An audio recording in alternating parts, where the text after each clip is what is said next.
late night story ताबीरिबसिंगबु GeM सेगरजमना तराम नोकचबग लोइनाना कौनहोनो खुरमजरी Imangi नुमित असिग मरी लेनबा यामना चंबा वारी अमखंग थंबा लाइरबी नुपी अमखंग भाकी इमुंग मनुंगदा पुबा ngananabagidamak लेखाई कोइने थबक सुबा चटपी नुपी अमखंग मपुरोइबा लेखिद्रे नोमगी चाक चखोम अमा नि चानननबगिदमा महाक्सु अंगम थाक्तो होनै पिकलिंगेदिगी मसासिंग अदुबु चाउनुबु योलकपदा अहवाबा क्या मायोगनरके अनौबु चैना अमनति थेंगनदुना लांगलबा चैना अमन अदुबु करि हारुगन हिंगदबदि हाते असुमना अंगम थबक सुदुना मदुदगी फंगलकपा पैसा खरदुना इमुंग मनुंग अदुदा चाबा थकपगिदमा होनर महाकी मचानुपा मंगा अमदी मचानुपी अतोंबी तंफा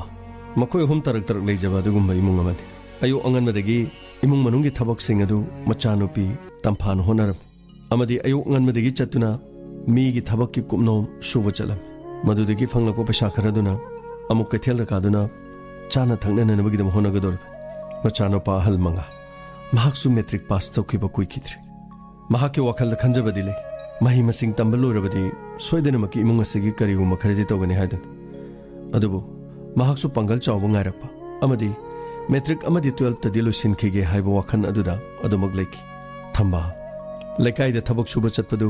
mahak masagi chahi humpu sujilaki hakchang gi phibam phattabana masa mau yamna phaba haibadu du oramti mahak masa maksu diabetic na naraba duguma mi amoira adubu angam bathak ta mahak honaram machanupi atombi tampa sumna tangi class 6 ta makaram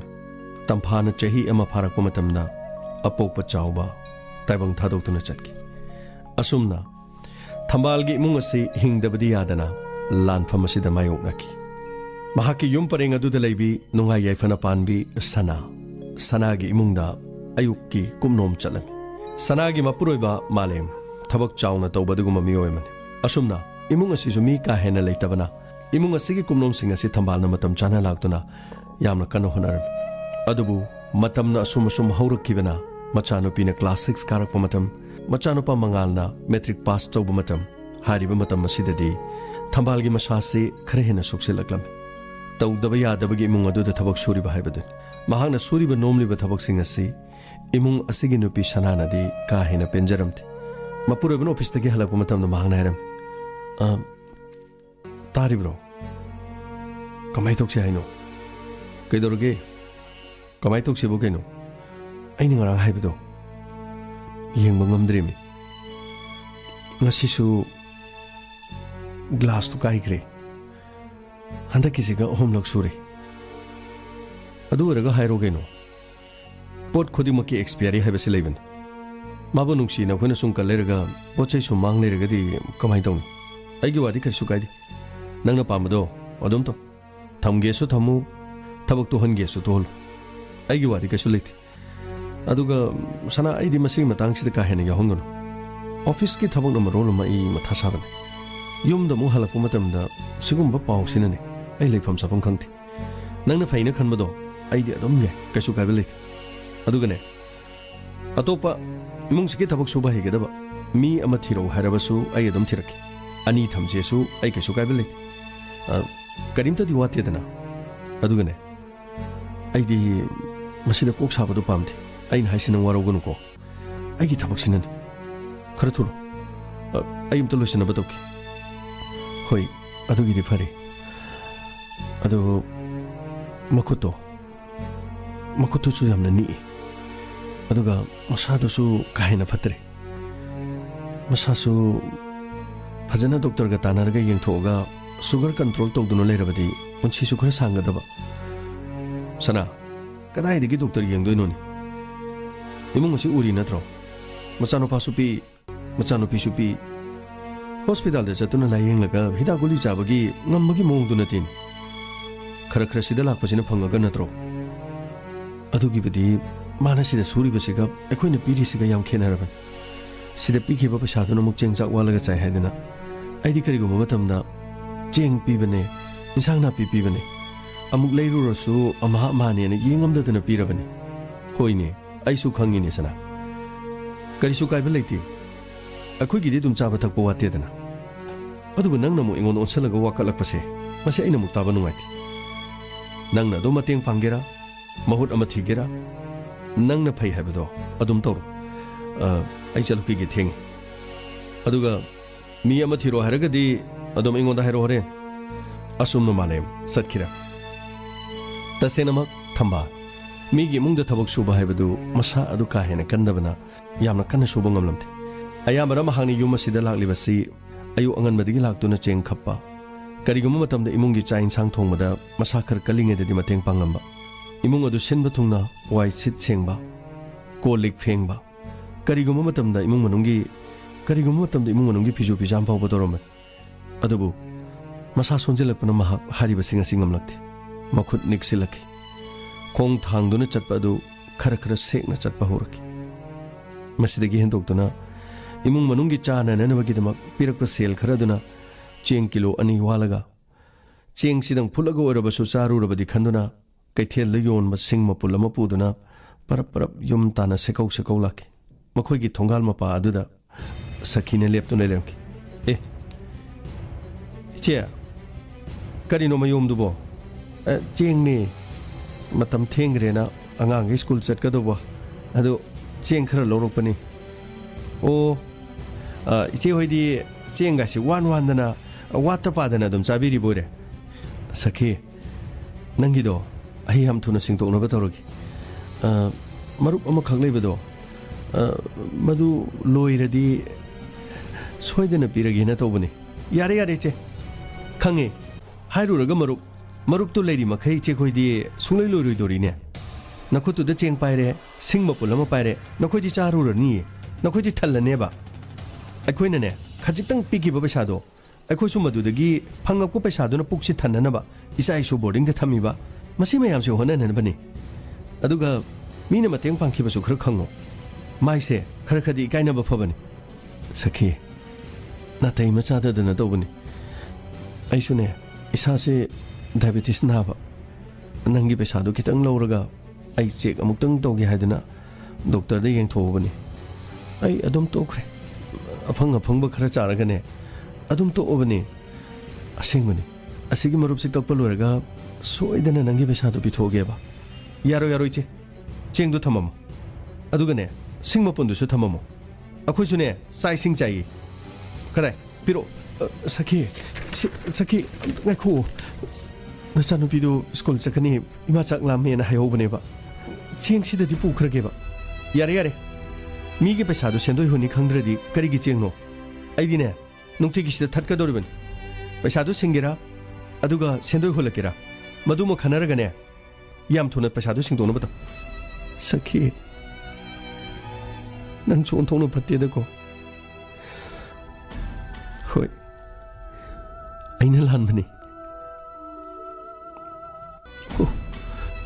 ꯑꯩꯕꯨ ꯌꯨꯝꯗ ꯀꯃꯥꯏꯅ ꯆꯪꯗꯣꯏꯅꯣ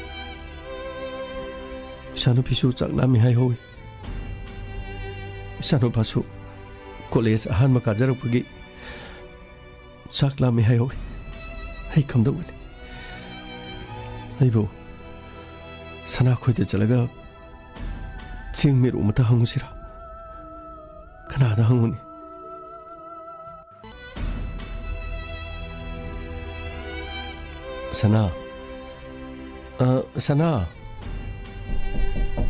ꯁꯅꯥ ꯍꯩꯃꯥ ꯏꯆꯦ ꯀꯔꯤ ꯇꯧꯔꯦ ꯆꯠꯈ꯭ꯔꯒ ꯄꯔꯞ ꯂꯥꯛꯑꯗꯤ ꯀꯔꯤ ꯇꯧꯔꯦ ꯑꯩ ꯅꯪ ꯁꯤꯗꯒꯤ ꯄꯤꯔꯛꯄ ꯄꯩꯁꯥ ꯈꯔꯗꯨꯅ ꯆꯦꯡ ꯁꯦर ꯑꯃ ꯋꯥꯜꯂꯒ ꯁꯤꯡ ꯃꯄꯨꯟ ꯑꯃ ꯂꯩꯔꯒ ꯌꯨꯝꯗ ꯆꯪꯕꯅꯦ ꯊꯣꯡꯒꯥꯜꯗ ꯁꯈꯤꯅ ꯆꯦꯡꯗꯨꯒ ꯁꯤꯡ ꯃꯄꯨꯟꯗꯨꯒ ꯃꯨꯜꯍꯧꯔꯦ ꯀꯔꯤꯒꯤ ꯃꯥꯗꯤ ꯃꯉꯣꯟꯗꯒꯤ ꯄꯩꯁꯥ ꯂꯧꯕ ꯂꯩꯕ꯭ꯔꯣ ꯑꯩꯒꯤ ꯗꯥꯏꯕꯦꯇꯤꯁ ꯅꯥꯕꯒꯤ ꯗꯣꯛꯇꯔꯗ ꯆꯠꯄꯒꯤ ꯄꯩꯁꯥ ꯂꯩꯇꯗꯅ ꯃꯉꯣꯟꯗꯒꯤ ꯂꯨꯄꯥ 2,000 ꯈꯛ ꯄꯨꯔꯨꯕꯅꯤ ꯃꯗꯨꯒꯤ ꯁꯦꯟꯗꯣꯏꯗꯨ ꯑꯩꯅꯁꯨ ꯃꯇꯝ ꯈꯔ ꯀꯨꯏꯔꯦ ꯍꯨꯟꯗꯕ ꯃꯔꯨꯞ ꯑꯃꯗꯤ ꯂꯩꯕꯅꯤ ꯃꯔꯨꯞꯇꯨꯁꯨ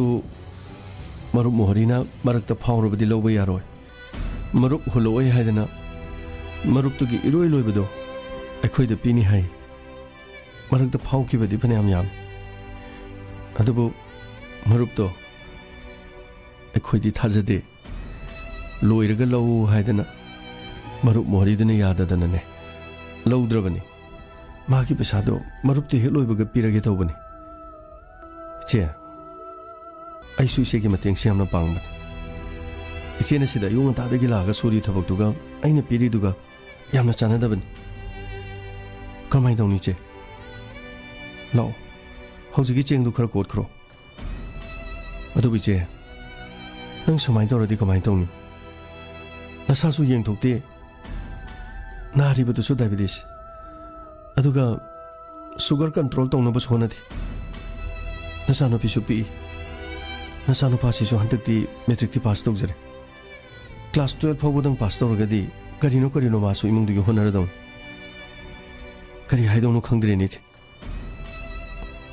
सना वादुना लैबबु कना यावनिंबगिनि पुंसीसिदा असुमना थो हाइदना तममदना तौरिनि अदो नंगी लमनसे अइमंगना सिंगम ngamdrasu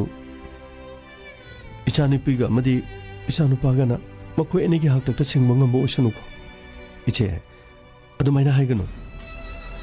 सेसे सिदा लेरेसे सिपुग्रो अई अदगी सिगी इंसांग नापि खरसे सिसु पुग्रोसे अई कांगोग नोगेना तोरमबनी अइना सेमुरोबनी से असिनी इंसांग ओलुरोबा होय होय असुमना थमा चेंग खरने इंसांग खरने पुदनो लाके असुमना नुमित अदु लेनकी असुमना नोमदगी निनी दगी होमनी दगी मरीनी असुम हौजिलखिरा अदुबु महाना मसा का हेना सोलकपना सनागी इमुंग थबक का हेना सुबदि ngamखिदि नोमा अयुक अमा इचे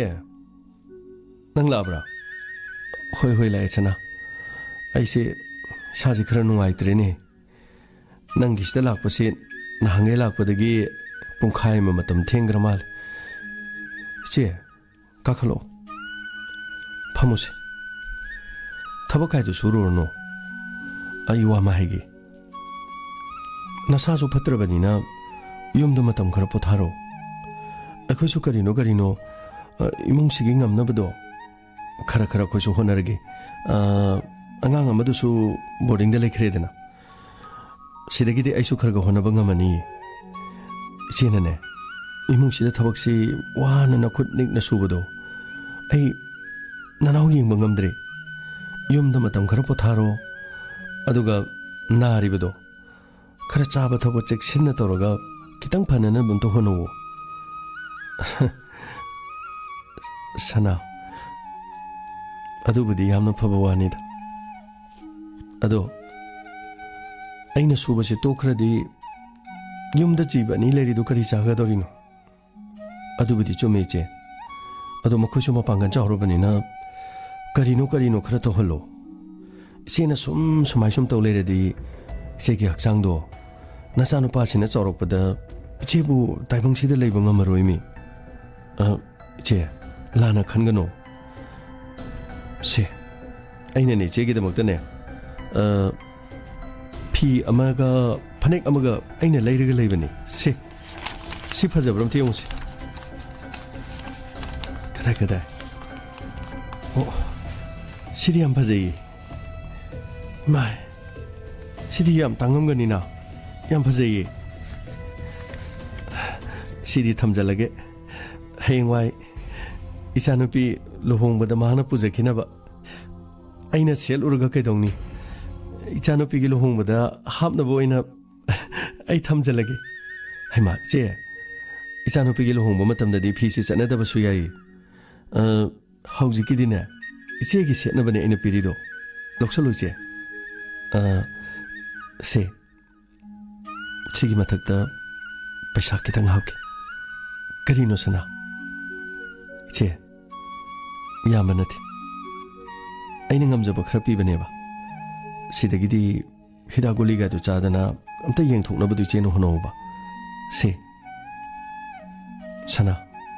नंगना तोबिबसे अइ पुनसिगी काउरोय नंगना यामना होनबिरे अदो अइ ngasi se lakpadi khara thengkre swai table ga se ai khara amta sengtokpiramge ko iche yarani ye sengtokpirono yani iche pothana bamta tawba यानी यानी यानी सिदी नुक्तिगी अइना तौबा थबकनिदा अइना ngamba थबकनी कैदौइगे सिबो खोंगसे खितंग नेथबदा नाबगी वानिसे अदु नत्रदिने थंबाल हाइनने लेखाई सिदा ममिंग चलिनी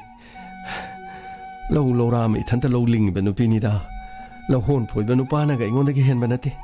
अइना दुम तौदुना लाबनिदा असुमने इमुंग अदुदा महक थबक खर सुरम सनाना चाखुमदा चाइं सांग थोंबा चंकी थंबालने इमुंग अदुदा लेरिबा पोचैसिंग अदु तमना तमना लौथरगा उफुल वाइफुल सिंकाम थोंगलम मतम अदुदा थोंगदा नुपी अमना कौरकी जेसना मी लेतब्रो कनानो ओ मादी चाखुमदा चाक थोंगिये करी हाइगे इसे सनागे नुपादुना ngarang akhoi dala amani yum asigi thaba inkhang suna nanwagi dama ngasidagi la ona hairamba adugi lakpani adugi marondo iche sanadam ta hairam ge tobani ai hayengdagi ngata laage ngasidi ai khitang pharak tare na yaragadi iche sanadam ta kokthok piroba oh ho ho ho sana akai dorge che मी लाई हम तो थोलो ओ लाई ले खनानो करी हाइगे चे तामो मलेमना yum सिदा थबक सुना नमगिदमा ngarang अखोइदा हाइबा लामबनी अदो आई हायेंदगी फसना ngana लागेना आई मदो हाइरमगेना लाइनी ओ ओ होय होय होय फरे फरे हायें ngana ला ओ अदुदी फरे चे आई चलुखिगे को होय होय फरे फरे इमुंग अदुदा थबक सुना ननबगिदमक मौना हा अमा हायेंदगी थबक लाओ हाइबा वाफम अदु ताबदा थबा थमोइदा वारौजकी करीदी हाइरुनी महक लुक्थदुना लेकी मतम अदुदा सनाना हाइकी चे नंगबु याम नुंगाइत्रबो सना आई कैसु नुंगाइतबा लेते अइना वाबदी ꯑꯩꯒꯤ ꯌꯨꯝ ꯑꯁꯤꯗ ꯂꯩꯔꯤꯕ ꯖꯤꯕ ꯑꯅꯤꯗꯣ ꯃꯈꯣꯏ ꯍꯌꯦꯡꯗꯒꯤ ꯀꯔꯤ ꯆꯥꯒꯅꯤ ꯁꯤ ꯈꯛꯇꯪ ꯈꯟꯕꯅꯤꯗ ꯑꯩ ꯅꯈꯣꯏꯗ ꯋꯥꯔꯧꯗꯤꯌꯦ ꯉꯁꯤ ꯅꯪꯅ ꯑꯩꯒꯤꯗꯃꯛꯇ ꯂꯩꯕꯤꯔꯤꯕ ꯐꯤ ꯑꯃ ꯐꯅꯦꯛ ꯑꯃ ꯑꯗꯨꯒ ꯁꯦꯜ ꯑꯣꯏꯅ ꯂꯨꯄꯥ 500 ꯆꯠꯄꯤ ꯑꯅꯤ ꯑꯃ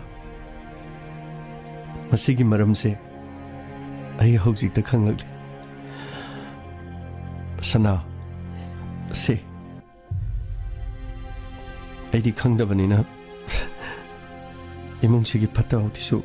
सेंगथोरे अदो से नंगी फनेक से आई पामदे यामना पामेबा अदुबु इचेना कदाइदा सेलुदोइनोदा सन्नानुबिदा थौरी कोंगोय अहनबा मीने नोकनानबनि से नंगी फी सिगा फनेक सिगा सिगी टेबल सिदा थमगे अदुगा 500 चप्पी अनि से सिसु सिदा थममगे नंगना अगी पुंसिदा मतेंग यामना पांगबिरे अदो नखोइना मतेंग पांगबदो अइसु नखोइगी इमुंगदुदा अइना ngamjaba खरा सुखिबनि ngасidi अइना सुद्रबनिना नखोइगी फी सिगा पैसा सिगादी चेना मतिक जादरे आई चलुखिगे को चे फी सिगा पैसा सिगादी पाइखो से फी सिगा पैसा सिगादी पाइखोबा आई यामना नुंगाइ हौररुये सना आई नंगोंदा करिमता नुंगाइतबा लेति अरोइबो इन सिमा हाइजब सितंगदी याबियोबा आई नहान मखैदी नंगना पीबा दुम पुइदना आई ngasiदी पुजररुइगेबको अदुदी आई चलुखिगे को मोई थमोसिना कमाई तौबनो खंगदेनि खरा लेरगा हाइसि हाइबसु नुंगाइत्रेनि तौरिसि मखोंजे सेकौ तौरो चखरेदो तौबदि युमसिदा सुमाना सुबा थबकसे मखुचु निए येंगबा ngamdraba अखोइसु फनेयामदि मतेंग पांगबनि अदुबु इचे नखोइब सोइदन वारौखरनि मसिगी मतुंगदा थंबाल युम मदुदा हलकी मचानुपी तंफाल इमा कईदौरगे यांगना हलेसिबो कशु तौदे इसाजे खरा नुंगाइत्रे ngasiदी अदुना आई हलाबनी इमा नंगना खोइगिदम होनरिबसे आइदी येंबो ngamद्रबनी मा अखोइबो करिगी मपोक थीना सुमना पोमिनु इमा इमानबी सिंगदी कयादा हराउना ले mahit tamasu set pachabasu oina maning thongi adubu akoini hingisidi yam nuai koima tampha nang amu hawra bro akoigi laibakta sumna tho haidana tambagini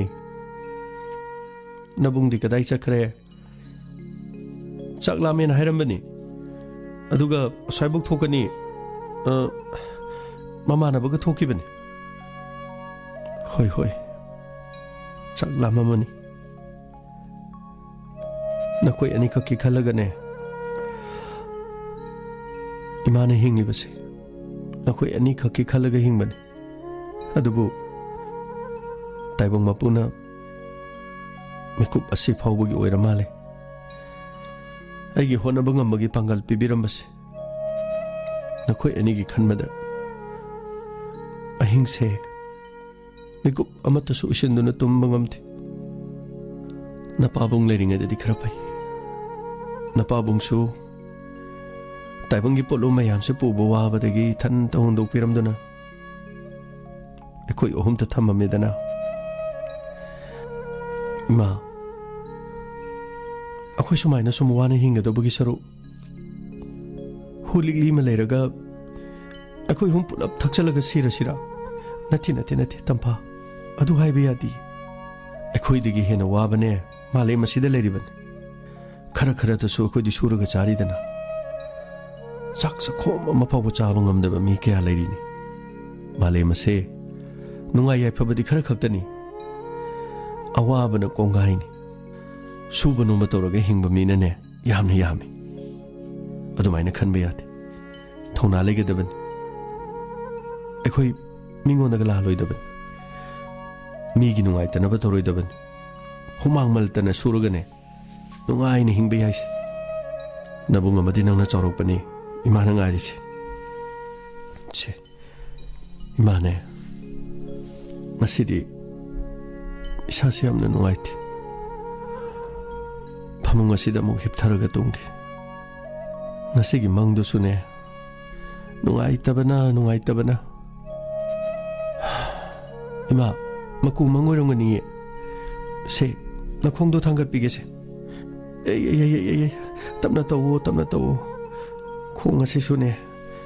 पोंखलबनी तौरिसे इमा आइदी येंबा ngamद्रेदा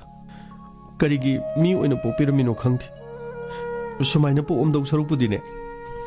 पोकपदर कइनो कोक्सिरमसु फदौनी देमा तंफा नंगबो अफा अफाबो वा खरा nganगोने नंगबो इमा इसा नुंगाइते हारगा नंगना आइगी थवाइ नुंगाइतनबा सुम ngangidu करिगिनो तंफा ताचो सिदा लेये अखोइ चालुरबो कदाइदे चांगनोदा चाक थोंगेना तौरी इमा सो मसा नुंगाइतेना थबक सुबा सखिबदगी हले अस खोइ मासिना मरोल मने थबक सुरिनी खोलिनेना तौबसिदा आइना मरोल मा येंबा ngamथ्रि इमा तारिब्रिमा आई हयिंदगी कॉलेज कमता चलरो करी तोरोगे मंगा मी खना चैनबा यावरब्रो नंगबो कदाइदि खना चैनबनो कॉलेज चलिनेना भारासु लैते नंगना पिरिबा पैसा खरदुनदि कमाइना कॉलेज ता चतोइनो इमानबा अहुम मरी गाड़ी दा तोंसिले आइना पुरीदुदि आई थंदगी भारानी अदगी आइगी भारादु लोइ पिथोखरे होरेन कॉलेज हलकपदना भारा यावदबना मरोलमा इमानबदा हंगा लापा आइना कॉलेज चलिसे लाइक तम चटपनती आइसे इकाइगे चोपके आइसे मी ममांगदा चोपगेना चटपगे चप मानेबा आई लारिका समतो तमरोइदे मंगा नंगे थमोइदा फावरिदो इमा लोइना खंगे अदुबु इमा उपाय लेत्रेने ꯑꯗꯨꯅ ꯕꯣꯏꯁꯨ ꯍꯥꯏꯔꯤꯗꯅ ꯑꯩ ꯆꯠꯂꯔꯣ ꯍꯌꯦꯡꯗꯒꯤꯗꯤ ꯑꯩ ꯂꯥꯏꯔꯤꯛ ꯑꯃꯠꯇ ꯇꯝꯃꯔꯣꯏ ꯑꯩꯁꯨ ꯀꯗꯥꯏꯗꯅꯣꯃ ꯆꯠꯈ꯭ꯔꯅꯤ ꯁꯤꯕ꯭ꯔꯥ ꯆꯪꯕ꯭ꯔꯥ ꯌꯨꯝꯗꯒ ꯑꯝꯇ ꯍꯜꯂꯔꯣꯏ ꯃꯉꯥ ꯇꯥꯆꯧ ꯑꯝꯇ ꯉꯥꯏꯈꯣ ꯀꯩꯅꯣ ꯏꯃꯥꯁꯤ ꯃꯁꯥ ꯅꯨꯡꯉꯥꯏꯇꯦ ꯍꯥꯏꯕꯅꯤ 이마다 ꯑꯗꯨꯃꯥꯏꯅ ꯍꯥꯏꯗꯨꯕꯨ ꯀꯔꯤꯒꯤꯅꯣ ꯇꯝꯐꯥ ꯅꯪꯅ ꯈꯪꯕ ꯅꯠꯇꯦ ꯑꯩ ꯅꯪꯒꯤ ꯑꯃꯗꯤ ꯏꯃꯥꯒꯤ ꯈꯜꯂꯒ ꯌꯨꯝ ꯑꯁꯤꯗ ꯂꯩꯕꯒꯤ ꯋꯥꯅꯤ ꯅꯠꯇ꯭ꯔꯕꯗꯤ ꯑꯩ ꯌꯨꯝ ꯑꯁꯤ ꯊꯥꯗꯣꯛꯂꯒ ꯑꯩ ꯀꯗꯥꯏꯗꯅꯣꯃ ꯑꯩꯒꯤ ꯑꯅꯤꯡꯕ ꯑꯃꯒꯤꯗꯃꯛ ꯑꯩꯅ ꯍꯥꯟꯅ ꯆꯠꯅꯤꯡꯉꯕꯅꯤ ꯀꯔꯤꯅꯣ ꯍꯥꯏꯗꯨꯕꯨ ꯇꯥꯆꯧ ꯑꯩꯕꯨ ꯀꯔꯤꯝꯇ ꯅꯨꯡꯁꯤꯗ꯭ꯔꯕꯣ 이마 손비시부 그림도 눅시드러버버 땀파 아이 모두 극되게 칼라가 레베니 어두부 아이기 와칼라시 벨렉트 아이 마카타네 힝바 다르가디 아이기 동안 발람 비메트 잡혔다바니 따져 그런 발람 비노 하시보 야래 나는 강번하티 아이기 작가도 마시되게 하보노 아이 타바면 절로키기 따져 그라이드노바 satte도 그라이드노바 야래 아이는 하시니 아이기 람비드네 너코이 카나부터 이엘라카노 ay halak be ay chalo ki tajo ima ma sanu ngai te habne tajo ima tajo ji sauri adugi yum thadu ga chakani haikre tampa masu mama aibu warori ba haibu do ramani ma soidena lakan mapuning warau jaduna thamoi da paru pakhara du machinda haibani da apang mase ꯃꯄꯥꯡꯒꯟ ꯌꯥꯎꯗ꯭ꯔꯤ ꯑꯩꯈꯣꯏꯅ ꯋꯥꯔꯤꯕꯤ ꯇꯧꯁꯤꯗꯅꯦ ꯋꯥꯔꯧꯖꯗꯨꯅ ꯇꯧꯔꯤꯕꯅꯤꯗ ꯃꯥ ꯁꯣꯏꯗꯅ ꯂꯥꯛꯀꯅꯤ ꯑꯩꯒꯤ ꯏꯆꯥꯅꯤ ꯑꯩꯅ ꯃꯍꯥꯛꯀꯤ ꯃꯤꯍꯨꯜ ꯈꯪꯉꯤ ꯑꯋꯥꯕ ꯃꯁꯛ ꯈꯪꯕ ꯏꯆꯥꯅꯤ ꯆꯔꯥ ꯅꯥꯝꯃꯇ ꯆꯥ ꯆꯥꯗꯨꯅ ꯑꯁꯨꯛ ꯋꯥꯅ ꯍꯤꯡꯂꯛꯂꯒꯕꯨ ꯑꯩꯒꯤ ꯏꯆꯥꯅꯕꯨ ꯂꯦꯝꯅ ꯃꯥꯡꯉꯦ ꯍꯥꯏꯕ꯭ꯔꯣ ꯑꯁꯨꯝꯅ ꯅꯨꯃꯤꯠ ꯑꯗꯨ ꯍꯧꯈꯤꯔꯝ नुमित अदुगी नुमिदा थंबाली मसा नुंगाइते हाइदुना चाक साखिथि अमरोमदा नुमित अदुगी नुमिदा मंगाल सो हंजिलखिथि मथंगी नुमित मोगोरखि अयु अंगनदा तंफाना ममा हौदोलम इमा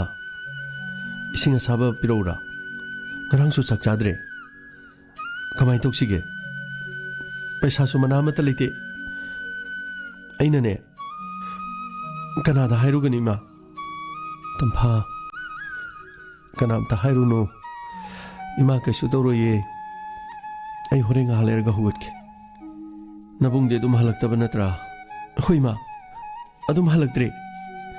warauduna tawribani ne maning thungdre खरीदी उपाय ले खर वारौजरगा नौमनी सिद दुम हंजरक चनीदा ममानब मरुप सिंगी इमुंगदा चा थक्तना लेरमगनी मसिदी इसासे यामना नुंगाइते तंफा इसिंग खिता पोरो होइमा सिदा लेरेसे आइना सिदा थमबनी सिथाओ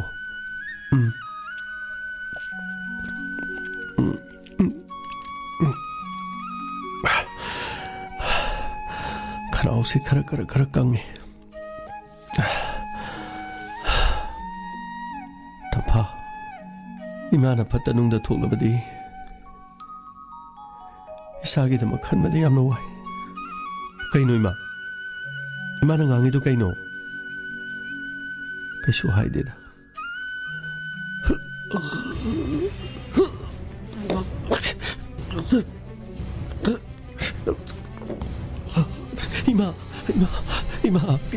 इमा के दुर्गे इमा के दुर्गे तप्पा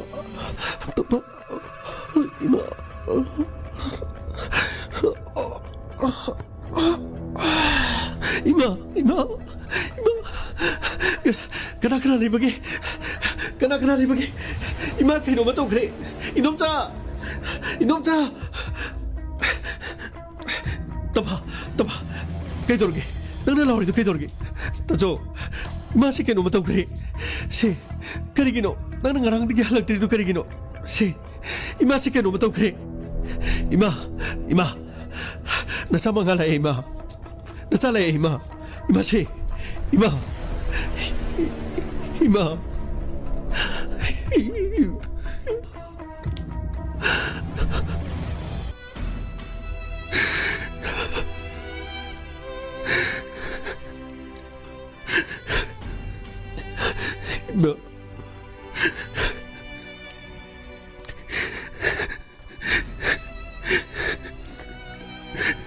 너 잘할래 너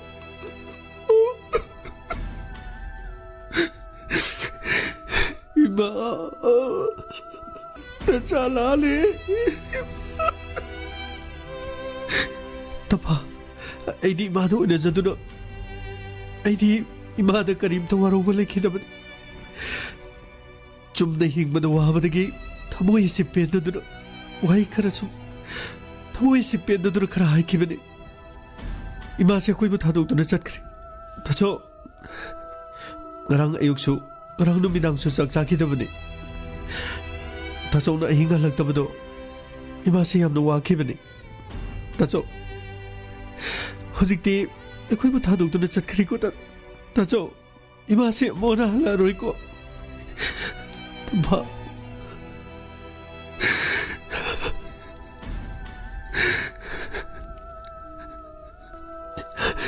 ba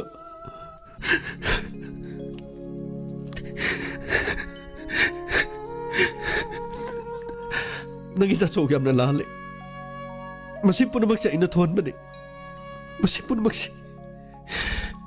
aina igi thamoi da penna badagi ima gi bapam da khara hairu bado maduna ima gi thamoi na ibu waro khra male asumna taibang thadok tuna chatki lekai miyam sangduna numit aduda poloiki nungthil numidang wairam thambal na thabok sujarami imung adugi sana लाखिरम मंगा तंफा अखोई करे लेगे नुमचा अखोई लेगे सिदा Anoa'i सिदम दा थोलोंग ने करे हागी नुमचा यामना नुंगाइत्रेने निसेदो अखोई दा खरा खरा तबक सुबा लाक्चबदो माना थबक सुबा सुंगमदबदुगा मखुत निकपने कन्ना थबक सुबु ngamdabadуда अखोइना पोथारो हाइरुबनी महक अथवाई यamna नुंगाइतना चखि अदुबु महक चटखरबा मतुंगदगिदि नुमिदांगदो नखोइगी काकागा इगा वारी सानबनी नुंगाइत्रे इसे थंबालदो हानगुमना थबक सुहलसी हाइदना अदुबु वाफमसे ngarang hairusi haiduna अखोइ खनरमनी अदुबु इचेना वारोबना हान खरमाले अखोई मैं यामो थादोक्तुना चटखरेदना इदोमचा खोइना तौबिबने यामने हेले इदोमचा खोइना इमाबो थबक सुहलक्तबगी इमाना ताइबंग पान थादोक्तुना चटखिबे नति इमाना नारिबा नाबदो यंगसिन मंगमदबा हिदागुली चाबा ngamदबा अयुक अमदि नुमिदांगी चाक सखोम अममम चानबो होनबदा कदाइदिगी इमाना मसा येंग ngonggadoriबन मसी थोकने हैबसे मतम कयागी ममांगदगी युम सिदा ngang oina leijarabasu अखोइना खनखिबा वखलदो थौदोगसिना चुम्बा होइले इनोमचा होइदा करिमता सौबा लेति अदुगे इनोमचा मसी पुनमकसे इमागी मराइबक्ता सुमना थो हाइदुना तमकपनि यामना फरे मंगा होय तसेनमकिदि नंगना हारिबदो चुमलबसु इचेगी थमोइनदि अखोइबु खजिक्तंग वारोख्रे हाइबसे नुमित अदुदने महंगना तोरमबा मोंगदोना खंगी मचिन्ददि हाइबा ngamjada अदो नखोइगी कका अमदि नदोम चाबुने हेक नुंगसिबा हाइबदु ओइरबदि से नंगी ककासु यावरि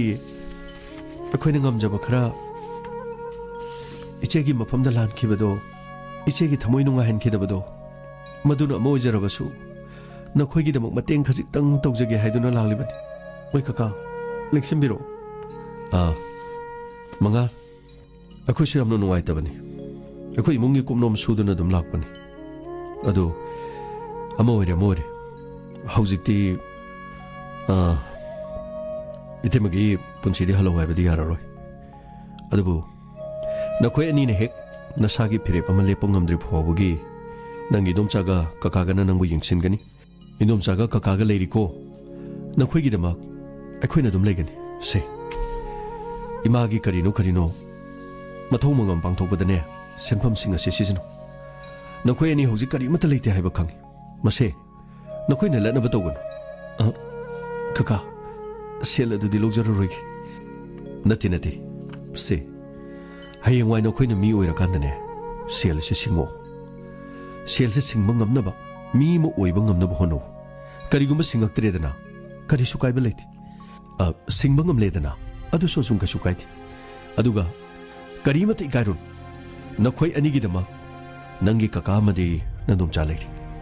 ꯑꯩꯈꯣꯏꯅ ꯍꯥꯏꯔꯤꯕꯁꯤ ꯂꯥꯟꯅ ꯈꯟꯒꯅꯨ ꯉꯁꯤꯗꯒꯤ ꯃꯇꯝ ꯀꯌꯥꯒꯤ ꯃꯃꯥꯡꯗ ꯏꯟꯗꯣꯝꯆꯥꯅ ꯑꯩꯈꯣꯏꯒꯤ ꯏꯃꯨꯡꯗ ꯊꯕꯛ ꯁꯨꯗꯨꯅ ꯂꯥꯛꯑꯝꯕꯅꯤ ꯏꯟꯗꯣꯝꯆꯥꯅ ꯑꯩꯈꯣꯏꯒꯤ ꯃꯇꯦꯡ ꯄꯥꯡꯕꯅꯤ ꯑꯩꯈꯣꯏꯅꯁꯨ ꯏꯟꯗꯣꯝꯆꯥꯒꯤ ꯑꯉꯝꯕ ꯃꯇꯦꯡ ꯄꯥꯡꯕꯅꯤ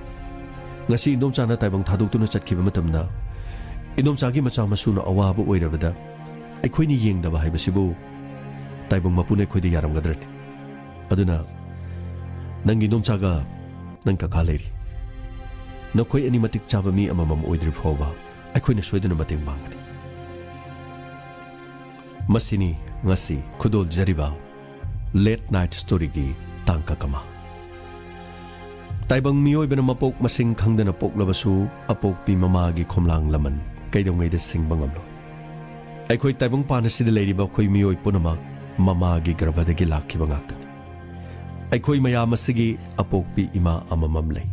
ꯀꯅꯥꯒꯨꯝꯕꯤꯒꯤ ꯀꯥꯏꯅꯈ꯭ꯔꯕꯁꯨ ꯀꯅꯥꯒꯨꯝꯕꯤꯒꯤꯗꯤ ꯀꯥꯏꯅꯗꯅ ꯂꯩꯔꯤ